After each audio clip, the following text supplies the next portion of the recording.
রামপুর নামের এক গ্রামে বাস করত একটি ছোট্ট সুখী পরিবার। পরিবারের মুখ্য ছিলেন রাধিকা, যিনি একজন আদর্শ শাশুড়িমা ছিলেন। রাধিকার ছেলের নাম ছিল আকাশ এবং সে সদ্য বিবাহিত হয়েছিল তার স্ত্রী মায়ার সাথে। মায়া একটি অত্যন্ত সাহসী, শক্তিশালী ও চিন্তাশীল মেয়ে। শুরুতে মায়ার শাশুড়িমার সাথে মায়ার যাত্রা সহজ ছিল না।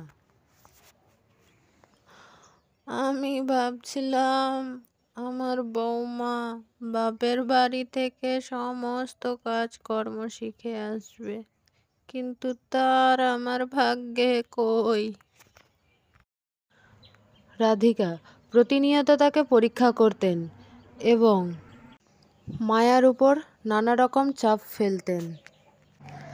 তিনি মনে করতেন বউয়ের কাজ ঘরবাড়ি গোছানো ও রান্নাবান্নায় উত্তম হওয়া। মায়া এত কিছু করেও যখন কারো মন পেল না, তখন মনে মনে ভাবতে লাগলো, আমি এত কিছু করার চেষ্টা করছি, তবুও আমার শাশুড়ি মার কাছে আমি ভালো হয়ে উঠতে পারি। আজকে আমি কিছু একটা করেই দেখাবো। এই বলে মায়া রাধিকার চোখের সামনে একটি বিশেষ ডিশ তৈরি করলো, যা সে তার মাকে ছোটবেলায় বানাতে দেখেছিল। তবে সে রান্নাটা তৈরি করতে পারবে কিনা সে নিয়ে উদ্বিগ্ন ছিল, কিন্তু সে সাহস করে একটি রান্না তৈরি করে দেখালো। আজকে বৌমা রান্নার কাজে লেগেছে, মনে হয় বৌমা রান্না শিখতে চাইছে। তা করুক তার নিজের ইচ্ছে মতো, যতটুকু সে পারে। রাধিকা যখন খেতে বসে, মায়ার রান্নার স্বাদ পেয়ে সে চমকে গেল। সে ভাবল, তার বৌমা যদি রান্নায় এত দক্ষ হয়, তাহলে তাদের সম্পর্কের মধ্যে পরিবর্তন আনা সম্ভব হবে। তার রান্নার স্বাদ পেয়ে রাধিকা তার বৌমার কাজের জন্য এগিয়ে আসতেন এবং বৌমার হাতের সাথে হাত মিলিয়ে কাজ করতেন। তখন তাদের মধ্যে একটি মধুর বন্ধন গড়ে উঠতে শুরু করেছিল। এইসব দেখে মায়া বলতে থাকে, আমার মনে হয় আমি আমার শাশুড়ি মার মনের মতো হয়ে উঠতে পারছি। তাই মনে হয় আমার শাশুড়ি মা আমাকে একটু বেশি স্নেহ করছে আজকাল। মায়া এইসব বিষয় নিয়ে ভাবতে না ভাবতেই তার শাশুড়ি মার আওয়াজ আসে, বৌমা কোথায় আছো? রাত্রে রান্না বান্না করবে কিনা? এই তো মা, আমি রান্নাঘরে আছি। ঠিক আছে, আমি আসছি তোমার কাছে। বৌমা আজকে রাত্রে খাবার দাবারে কি বানাবে? তা আপনি বলেন, কি রান্না করব আজকে?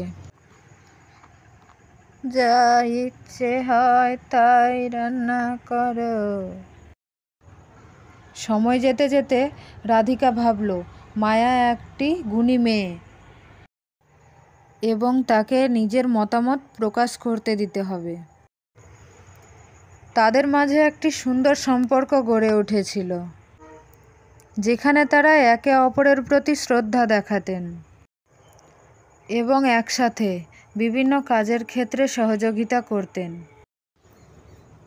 আকাশ সকাল সকাল ঘুম থেকে উঠে বাড়িতে কাউকে দেখতে না পেয়ে তার মা মায়াকে ডাকতে শুরু করলো।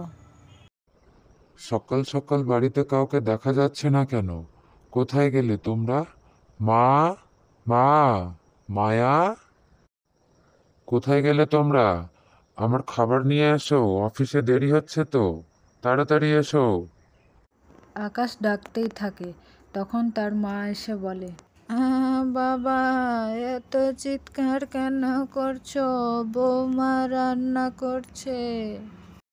আকাশ তার মায়ের কথা শুনে বলতে লাগলো, তোমাদের কাউকে দেখতে পাচ্ছিলাম না, তাই আর কি। তাদের গল্প করতে করতে মায়া খাবার নিয়ে এসে রেডি হয়ে যায়। এই তো আমি খাবার নিয়ে চলে এসেছি, এসো খেয়ে নাও। মা, আপনারটাও নিয়ে চলে এসেছি, আপনিও খেয়ে নিন। আমরা আসছি বৌমা, চলো।